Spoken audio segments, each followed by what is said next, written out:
Hi everyone, Carol Ann, Queen of Scraps. I'm an independent stamping demonstrator from Cambridge, New Zealand. I'm just making a very quick construction video to show you how to make a little gift card holder like this. So this is very simply made. It's just a little flap of pattern paper. This is actually a very old paper I'm using up, and it isn't even double-sided. But you can pop in a little gift card, or even some scratchies or lotto tickets or whatever you like in there, and it just makes a nice little gift. I made these ones very simply. They're just on a piece of cardstock, but you can also put them onto a full card, and then you've got a place to write in the middle. If you want to, you can put a little tab. I was using some stickers that had these tabs, but you don't need to, and I'm just going to quickly show you how you can make 3 at a time, because sometimes you just need to make these things quickly. So what we need to do is we're going to actually cut this down, and we need to cut it so it is 2.5 is the dimension we want to cut. So 22.5 is right there. So we're still on screen. Yes, we are on screen. Good.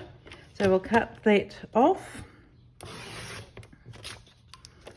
and then we want to cut this one at 10 centimeters. Actually, no, first of all, we're going to score.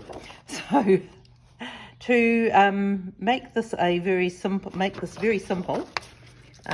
we can score the all these 3 at once. This piece I've just cut off is going to be an extra bit that you can use for embellishment on another card, or for the inside of this one. But I'm just going to score this now at 7.5. And you could do this on the scoreboard if you have one, but make sure you do use the scoring tool, not the... and don't press too hard when you're doing pattern paper, because doesn't need as firm a pressure as cardstock. We'll just gently go down there enough to score it. Yes, it has scored it. You can see on the other side, scored it nicely. Oh, and now we need to cut it before I take that away. So now I'm going to cut it at 10 centimeters. Just making sure we've got that lined up. So just a little tip when you're cutting these things, line it up the 10 centimeters there, also at the 10 centimeters there, then we know it's going to be even. So that's one piece. Slide across to 10 centimeters again, double check. It should be running parallel with that little line there, which is actually the 4-inch mark. And then we're going to slide it over one more time to 10 once more, and we'll trim that little scrap piece off too. I'm starting to run out of whole sheets of Christmas paper, so I thought I'd repurpose this lovely shiny gold one. It's a bit reptilian, but some people like that kind of stuff. Okay, I am told I am just going to score burnish this now with my bone folder, so we're just going to burnish those score lines that we've already made. And when you burnish them, just check that everything's lining up nicely. And then this one is going to come down. This is not directional. And again for this one, well, actually I'm not going to do these ones. You get the idea. We've already scored them, so the assembly is the same. So we're just burnishing those down, and we do need to do a little trim off here. We need the trimmer back, and we're just going to trim from that corner there down to the score line there. So just pop the score line there, hold it in place and pivot it there. So the point here is lined right up on the cutting channel. And I usually find with something like this, if you bring it down for the top, sometimes you can mesh that point. So it's always better when you're cutting to a point to start in the middle and then cut down both ways. And that's just going to make the little flap for your pocket. You can see how nice it is to have a pattern inside. It's not quite as fancy as the outside, but it still looks good.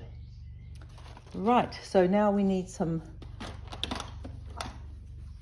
adhesive, and all we're going to do is we're just going to put a fine line down there and glue that in place and burnish that down. And this is going to be a little pocket once it dries that will just hold something not too thick like what we've talked about using. Here we go, here's our little Marks and Smarts card, which is standing in for a gift card at the moment. So I've just cut a couple of other pieces. The dimensions for this, by the way, are all going to be on the PDF, which is just getting a little bit of leakage there. I've just made a little mat. I'm going into the Christmas colours here. I might just need to move that across a teeny bit. And I've embossed, you could use pattern paper or you could stamp a pattern, but I've chosen to emboss it. I thought got a little errant dimensional cover there. So we're just going to pop this onto our real red background. And we're going to stick this onto, you can either put it on square, but I'm going for this slightly off center look. And then the inside, obviously you can decorate. I'm going to use a strip of the DSP that we cut off to decorate my mat. And we just need a little sentiment on here. I think just something like this. If you had those funky little crocodile from one of the sets in the current annual catalogue, that would be quite fun. And actually I think there's a crocodile in one of the current kits at the moment too, so you could always use that. So I'm just going to stamp this down on here. You and yours this Christmas.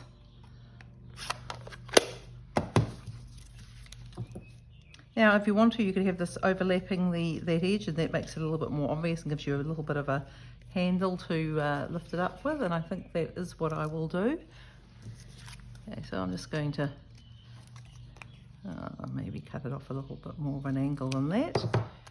And then if you want the other side to match up, I'm just going to slide that across there to be the, the angle we want to cut this at. We just cut that same angle.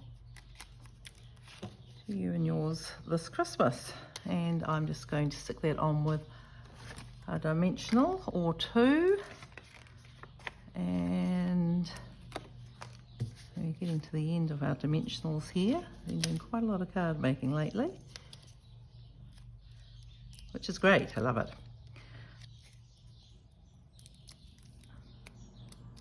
Now I will put a little bauble or some kind of a little embellishment on here. Oh, we've managed to get a little smudge. Anyway, this will need a little bit more work to make it ready to go, and I'll put an insert on the inside, but you get the idea. So all we've used is a piece of DSP folded into thirds and little wedge cutaway, and mounted up onto our background to make our little gift card holder. So I hope that gives you some inspiration, and you'll be able to make 3 at a time from your sheet of DSP with a little bit left over that you'll be able to use for some other project. I might even make a bonus project for you for one of the lives coming up. Okay, I'll finish this off and get it in the newsletter to you.